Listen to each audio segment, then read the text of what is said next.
Good morning बच्चों। आज हम पाठ 7 बूंद कहाँ से आई पढ़ेंगे।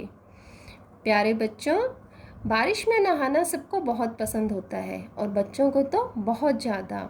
जब बारिश का पानी हमारे ऊपर गिरता है तो हमें बहुत अच्छा लगता है ना। जितनी तेज़ फुहारें होती हैं हमें उतना ही अच्छा लगता है। और जब बारिश होती है तो बच्चों का मन तो मचल जाता है बारिश में नहाने के लिए। लेकिन बच्चों, क्या कभी आपने सोचा है ये बारिश कैसे होती है, ये बूंदें आती कहाँ से हैं? तो आओ बच्चों, ऐसी ही उत्सुकता थी एक बच्चे को जिसका नाम रवि था और उसने बूंदों से बातचीत की। तो हम जानते हैं रवि और बूंद की क्या बातचीत हुई और रवि ने क्या जाना। आज सवेरे से ही मौसम बड़ा सुहावना था। आकाश में छाए काले काले बादल रुई के गोलों की तरह उड़कर इधर उधर जा रहे थे। जब हम भी आकाश में बादल देखते हैं तो हमें भी अच्छा लगता है ना, और हम कल्पना करने लग जाते हैं कि आज तो बारिश ज़रूर होगी। ठंडी ठंडी हवा चल रही थी। तभी 2-3 बार बिजली कड़की और रिमझिम बारिश होने लगी।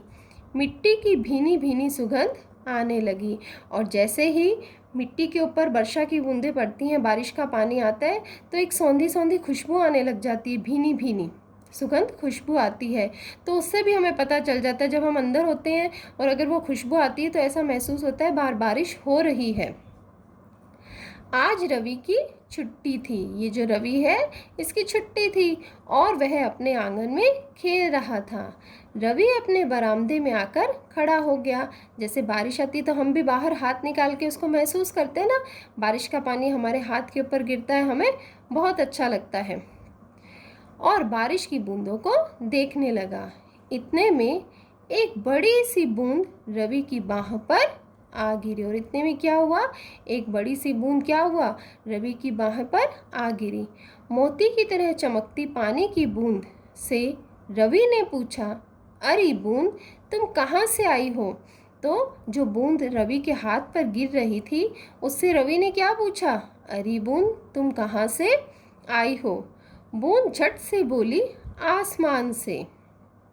रवि ने आश्चर्य से पूछा, आसमान से? वह कैसे?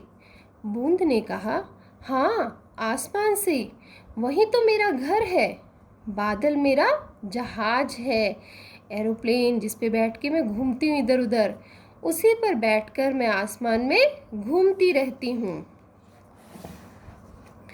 रवि ने पूछा, लेकिन तुम तो जल से बनी हो और जल तो धरती पर होता है, आखिर तुम्हें आसमान में कौन पहुंचाता है? अब देखो, रवि ने क्या पूछा कि तुम तो जल से बनी हो और जल तो नीचे होता है धरती पर, तो तुम्हें आसमान में कौन पहुंचाता है? अब ये जो बूंद है वो अपनी पूरी कहानी बता रही है। बूंद ने समझाया, जब धरती पर गर्मी पड़ती है तो समुद्र का पानी, समुद्र सागर का पानी भाप बनकर यानी वाष्प के रूप में बनकर ऊपर उड़ जाता है। यही भाप आसमान में इकट्ठा होकर बादलों में बदल जाती है। इन बादलों में हम बूंदें ही तो होती हैं। तो बूंद ने क्या कहा कि जब धरती का पानी गर्मी के कारण भाप बनकर ऊपर उड़ता जाता है, इकट्ठा होता है, तो वो बादल बन जाते हैं। और वास्तव में बादल में क्या होता है, ये वर्षा की बूंदें यानी पानी ही होता है। हवा के साथ साथ बादल इधर उधर उड़ते रहते हैं। अब ये जो बादल हैं हवा जैसे जैसे चलती उड़ते रहते हैं और उनके साथ साथ हम भी आसमान की सैर करती रहती हैं। कौन? बूंदें। बादल जैसे ही किसी ठंडी जगह पर पहुंचते हैं, हम ठंड से सिकुड़कर पास आने लगती हैं। अब उसने क्या कहा कि हवा से उड़ते उड़ते बादल जब किसी ठंडी जगह पर पहुंचते हैं ना, तो ये सिकुड़ जाते हैं और सारी बूंदें क्या हो जाती हैं, पास आ जाती हैं। हम सबके मिल जाने से हमारा वजन क्या हो जाता है, वजन मैंने भारी हो जाता है। जो इनका वेट होता है ना, भारी हो जाता है और हम टप टप करके नीचे गिरने लगती हैं। और उन बूंदों ने क्या कहा, उसके बाद हम टप टप करके नीचे गिरने लगती हैं।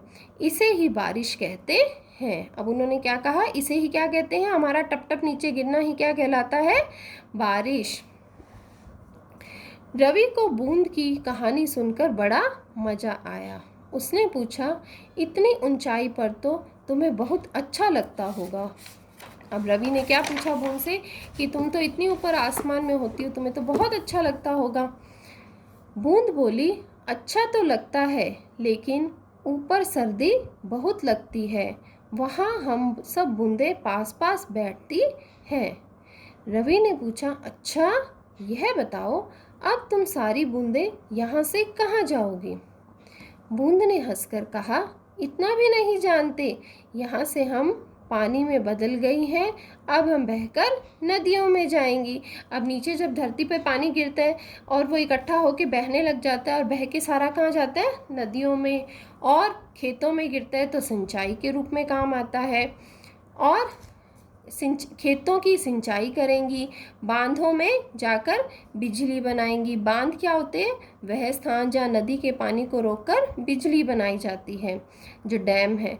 बिजली बनाएंगे और हमें साफ करके पीने के काम में लाया जाएगा। अब बूंद ने क्या कहा कि हम तो बहुत रूप से उपयोगी हैं, हम नदियों में भी बहती हैं, खेतों में गिरती हैं हम, और बांध बनकर बिजली बनाई जाती है, और यही पानी जो है हम जब नीचे पहुंच जाते हैं धरती पर तो इसी पानी को साफ करके पीने के काम लाया जाएगा। उसके बाद जो पानी बचेगा वह वापस कहाँ चला जाएगा? समुद्र में पहुँच जाएगा, और यही हमारा जीवन चक्र है। और उसी समुद्र से वापस वो पानी भाप बनकर ऊपर आसमान में जाएगा, फिर से बादल बनेंगे, फिर से बूंदें बरसेंगी, फिर वो पानी धरती पे आएगा। तो इस प्रकार बूंद का ये चक्र चलता रहता है।